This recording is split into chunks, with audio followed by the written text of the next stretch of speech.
from the Fox 5 studios, this is Silver State Sports Live. A moment of peace in this city? Nah, the sports headlines are nonstop here in Las Vegas, and we are breaking them down. Welcome to Silver State Sports Live. I'm Mariah Janos. And I'm Mike Davis. The Athletics hot bats continue as they topple the Pittsburgh Pirates. We'll show you what happened in West Sacramento, but we start with the news that broke this morning. John Tortorella will not be returning as the head coach of the Golden Knights, despite guiding them through a Stanley Cup final run. The news was announced at this morning's exit interviews. Kelly McCrimmon had emphasized that he was clear with Torts that the stint in Vegas would run through June and there was nothing about a tenure beyond that. So the Knights have wasted no time answering the biggest question on everyone's minds when it came to the future of the organization. The players talked about what Torts meant to the organization. Torts was really the perfect fit for what we needed at the time.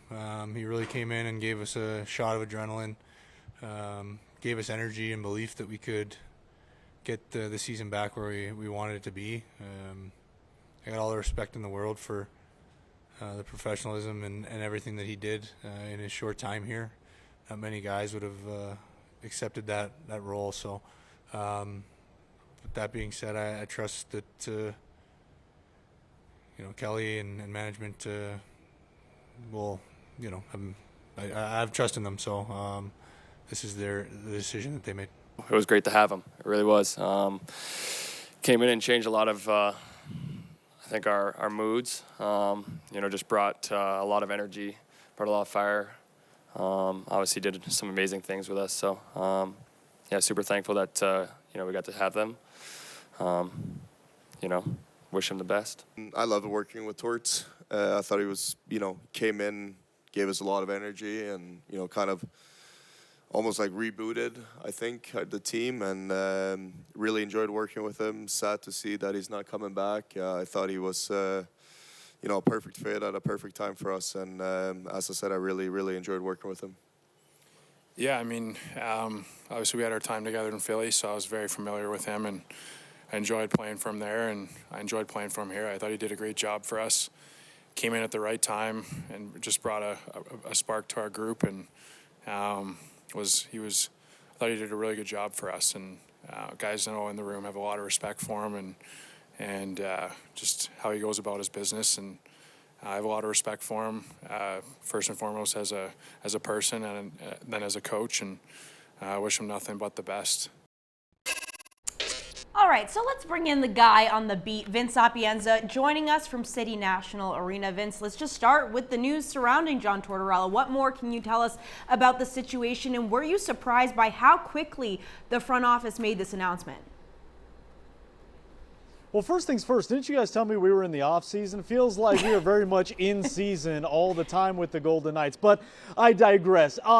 Surprise is not a word that I would use to describe this move. I do think, when you see a guy take a team to the Stanley Cup final, it does beg the question, is a stay, an extension, is that in the works? But as you can see, the Golden Knights front office moved swiftly, they moved quickly on their decision to announce that Tortorella would not be returning, and they stayed true to their word. They said that this contract was going to be through the end of June, no matter what took place in the Stanley Cup playoffs.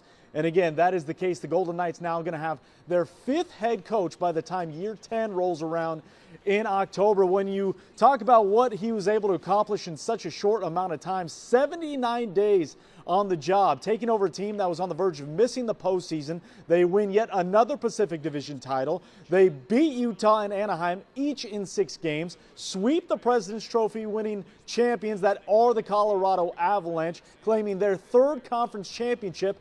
And in all, they went up 2-1 in the Stanley Cup final before falling in 6 games to the Carolina Hurricanes. Not a bad start, or should I say span or tenure for John Tortorella. Obviously, they came up short in the end, but when you talk about what did the Golden Knights achieve, I think even their most optimistic viewings in terms of realism, they got a lot more than they bargained for come March 29th when they fired Bruce Cassidy and hired Tortorella.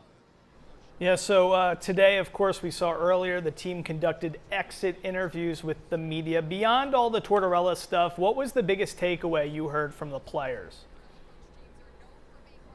Well, with Tortorella, you guys could have played over and over just about anybody's sound, and it was all effusive in their praise for what Tortorella brought to this team and how he injected a new spirit, a new energy into the group. But the other big takeaway that I took from this team was something Tortorella said a few weeks ago, and that's he was brought in to help remind this group of how good they are, and that is another box checked from Tortorella in terms of what he was able to accomplish, because the players, two-way man, talked about how confident they are that this group can get back to where they were just a couple days ago next year. Now, it's one thing to say that, right? Everybody feels at this time of the year they can get to the Stanley Cup final, but the Golden Knights feel that, again, going up 2-1 in the series, understanding how close they were, this group is largely going to return this time next year. So can they get over that hump and get those final 2 wins? This team was pretty steadfast in their confidence of not just saying they think they can get there, but they have the belief that they will be back. Well, that's the perfect segue there. You mentioned you think that the majority of this group will be here next season, but as we shift to this non-existent off-season, as you mentioned off the top, what's the game plan for this organization? What areas do you think actually need to be addressed? What needs to be changed here in order to get over the hump and secure those last 2 wins that were the difference maker here and how this season turned out? Yeah, well, step one is figuring out who that next head coach will be. We'll get to that here in a minute. But to your question, and the answer is really with the roster. What's going to happen with Pavel Dorofeyev? He's going to need a new contract. What are they going to do with Aiden Hill? It is clear Carter Hart is the guy, at least for this next season. He'll be in the final year of the 2-year contract he signed this past fall. So it looks like Aiden Hill is a question mark. What happens with Pavel Dorofeyev, and how do they make the money work for Pavel Dorofeyev, who led the regular season for the Golden Knights in goals scored? He was hit or miss, hot and cold, a little streaky to the extreme, if you will, during the postseason. But when he was on, you just saw how different this team was. So again, those are the biggest questions that need to be answered, but it all really starts with what is the direction of this head coaching search? Vince, real quickly before we let you go, you just alluded to it. We want to know some names out there we should just be on the lookout for that could be replacing John Tortorella as the head coach of the Golden Knights. Yeah, I'm going to give you one name, and it's Ryan Craig, the Henderson Silver Knights head coach. He has been with this organization since day one, an assistant coach in the inaugural season, on the coaching staff during the 2023 Stanley Cup Championship. A couple weeks after they win that championship, he gets hired as head coach for their AHL team in Henderson. He leads them to their most successful season to date in 3 years just a few weeks ago. If there's a guy that is tabbed for that job, I would not be surprised in the slightest if Ryan Craig is that next guy. He understands the fabric, the foundation of this team, of this organization. He played for Kelly McCrimmon in the WHL in Brandon. John Tortorella himself said that he was pegged to be an NHL head coach from day one. He always jokes about how he couldn't skate in the American Hockey League. He was more destined to become a head coach. He's obviously paid his dues a little bit in the AHL. That would be the name to watch for, and I'll go as bold to say I would not be surprised to say if we see him tomorrow after we talk with Kelly McCrimmon. Oh, wow. Okay. Something to keep our eyes peeled for. It's really nonstop. Nonstop. It's nonstop. There's no such thing as an off season. I love that for us. That's great, Vince. Thank you so much. We appreciate you. We'll see you later. Still to come on Silver State Sports Live. The Bats are hot in West Sacramento. We'll show you how the A's made the Buccos walk the plank. Next. This week on the Silver State Sports and Entertainment Network.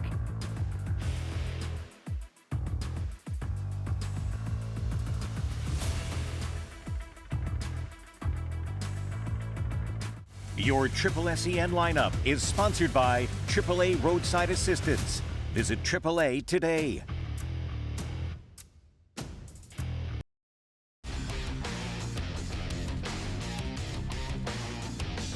You're watching Silver State Sports Live. The A's wasted no time in their first game back from the Las Vegas series. Oh yeah, a commanding win over Pittsburgh as they scored 11. So let's show you how it went down. To West Sac we go. Second inning, Nick Kurtz continues to dominate at the plate. He knocks one to left center. 3-rip A's. Fourth inning now, the vet, he wants in on the fun. Jeff McNeil homers with one man on, 5-1 A's. And in the seventh, it's McNeil again. This time he singles, bringing home Lawrence Butler. Bolte goes to second, 8-1. And guess who's up next, Michael? You guessed it, the Big Amish. Kurtz mashes this one. His second on the day, 18th on the year. That makes it 11 runs for the Athletics. A great offensive day for the guys in green and gold. And Kurtz and McNeil combined for 9 RBI in the effort. Here's Marcotte on their performances. With Jeff, it hasn't been the best couple weeks. This game is challenging, and for a veteran player that's come to our club, got off to maybe a slow start, picked it way up, and then to go through a rough stretch of grind, you could tell was impacting him. He had a couple days off in Vegas to kind of reset, and played first base yesterday, which was a change to get Kurtz a day off his feet. So I think both things help both players, right? Kurtz has been grinding every day on the field. He gets a DH day. Comes out tonight, refreshed, legs looked great. Obviously the performance was great. And for Jeff, it's just kind of going to play a new position, a different position. Sometimes that has a positive impact on your mindset. You just don't think about the hitting side of it. Today he comes out, has a great night, to help our club win. And, those are the contributions that we've been getting from guys that, have struggled a little bit, right, that have grinded. And you can talk about Lawrence Butler as well, being that same guy that's grinded and seems to be turning the page right now. Good vibes. And with that win, the A's are now 500, 36-36, only sitting half a game back from the AL West leading Mariners. Now, earlier today, I spoke with former A's pitcher and broadcaster Dallas Braden. We discussed the special year Nick Kurtz is having and why fans need to go vote for the Big Amish in the All-Star game. It's almost doing a disservice to Nick Kurtz to say that I'm not surprised, but I think that's a credit to how much he has wowed us in his young career and his short career. We're talking about a guy who burst onto the scene, not only from a collegiate perspective, but as soon as he got to pro ball, I mean, he was hitting baseballs out of every park that he rolled into, and it hasn't stopped since he got to the big leagues. And when you're defending the Rookie of the Year title, meaning you are the Rookie of the Year, you have a target on your back, people already identify you as somebody in the lineup that they are just simply not going to let beat them on any given day. We saw it with the Brewers and Pat Murphy opting to say, nope, we'll take the next guy. Even if the next guy is Shea Langoliers, who's somebody else you need to go out and vote for. I know he's already leading the pack by a large margin in the catcher's position, but look, if you consider those other guys to have been individuals that are down, there's no better time to kick your opponent than when they're down, make it hurt. So keep voting for Shea Langoliers as well. But for Nick Kurtz, the reason he deserves your support is because this guy, not only on the tear that he is, but he is the single most powerful individual on the planet right now, it feels like. I mean, you think about what he's done over his last 8 ball games, hitting almost 400. He's got an OPS of north of 1,500, 1,561. We're talking on-base plus slugging. He's an on-base machine. On-base 500 right now over his last 8 games. That means half of the time he walks up to the plate, he's going down to first base at least. More times than not right now, he's taking 3 left turns, saluting the bullpen and getting high fives from the boys in the dugout. The dude's on an absolute heater, as you said. 7 homers over his last 8 games. 7 homers over his last 8 games. 14 runs driven in. The dude has walked more than anybody in baseball and supplied as much, if not more, power than anybody at the first base position. And I know that what he's contending with, and I said this yesterday on Chris Townsend's show, is he's dealing with 2 different nations worth of voters supporting their guy, right? In Vladimir Guerrero Jr. and the great fans in Toronto, and Munetaka Murakami, the great fans of Japan. And he's also dealing with Ben Rice, the individual who plays for the New York Yankees. Ever heard of him? They've got a pretty solid fan base. So what we need is the folks who are fans of the green and gold, the folks who are just getting introduced to Nick Kurtz, they need to start falling in love with Nick Kurtz sooner rather than later, because he's a lovable dude. He's a great baseball player, an even better person. But that guy right now, coming from the Pennsylvania area with the All-Star game being in Philadelphia, I said, I need to see Nick Kurtz blasting baseballs off the Liberty Bell like I need air to breathe. Give me every bit of that, please. We need him in the game. We need him in the Derby. We need Nick Kurtz in the Midsummer Classic, and you can help by scanning the QR code that we will put up daily on our broadcast. You can also go and vote on MLB.com. Please do everything you can to get Nick Kurtz to the All-Star game, because there is nobody more deserving. There is no way on this planet he should be fourth in voting at first base. He's the best first baseman in baseball. It's not even a conversation. My goodness, I'm all kinds of fired up. Well, coming up, the Aces' momentum, not so much fired up. It came to a screeching halt at the hands of the Wings. We've got the downfall in Dallas next.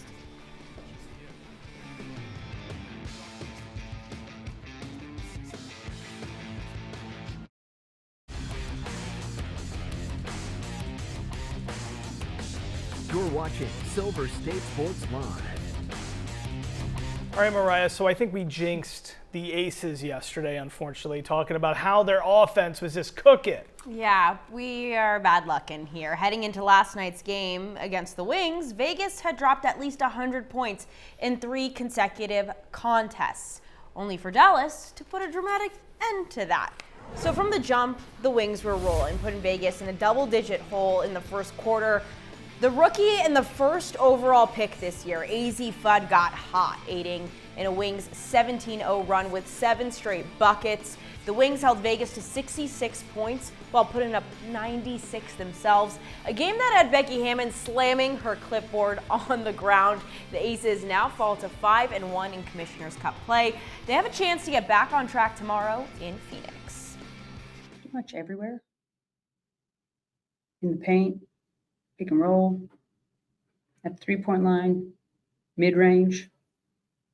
We didn't defend anything tonight. We play out of our defense, and I said it at shoot-around. I said the frustrating thing is we see when we play it, it works. We just have to be disciplined in it from top to bottom, all over the court, like Becky said, and I think that's what you saw, the glimpse of that. Like, that was a glimpse of us, but then they just kind of kept shooting shots. And when you give really good teams open looks, they're going to run 30 up on you. So we just got to really tune into the defensive end, and then we play out of it.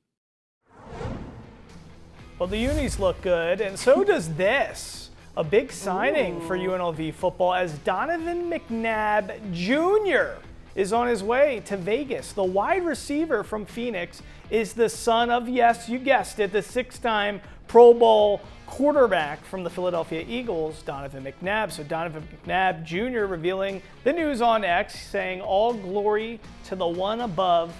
I'm home." I'm pumped for this one, Mariah. Oh yeah, we love to see it. Now shifting to the ice, the sign and trade deal is complete for Hillary Knight and the PWHL Las Vegas. Vegas team acquired the 5-time Olympian via the expansion draft with full intentions of dealing her to her desired destination in Detroit. Knight wants to close out her career with her former teammates in a city of her choice. So while Knight's wishes are fulfilled, the PWHL Las Vegas team is receiving the 3rd overall pick in the upcoming draft, in addition to the 5th overall selection they had already held, gaining exceptional draft capital in the move.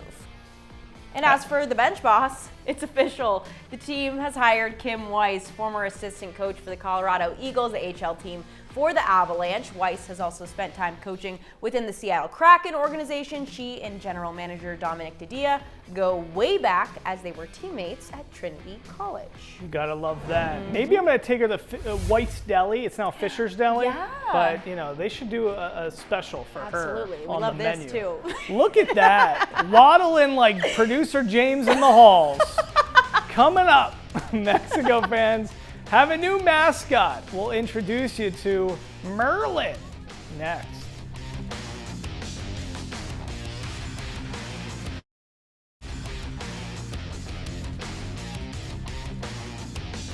You're watching Silver State Sports Live. All right, so you guys know we're all plugged into World Cup action. And you know me, Mariah. Typically, I'm like fascinated by the hot girls in the stands. Always. You know, Always. for World Cup action. But this might even be better. Oh, yeah. Merlin, okay? Mexico City's World Cup fans have deemed him the unofficial mascot. Look at this waddle in action. I mean, this 2-year-old duck has already garnered millions of views on social media, and after Mexico's 2-0 victory over South Africa last week, you can see Merlin is just proud. Sporting a jersey. He's strutting his stuff. He's got the kit on and everything. Now, he does have an owner, which I don't think Merlin should even have an owner. He should have complete autonomy, but his owner is selling water, as you can see there. But Merlin's not a Mexican name, Mariah. No. What would you name? What would you rename this duck? Don Tortaco. Perfect. Because Vince Sapienza would like Maybe that. not, or even Roberto, if we're sticking Roberto's. with the theme of yeah. Mexican taco joints in Las Vegas. Yeah. Roberto the duck. See you guys. I'm going to walk out like producer James. See ya. I'll see you tomorrow.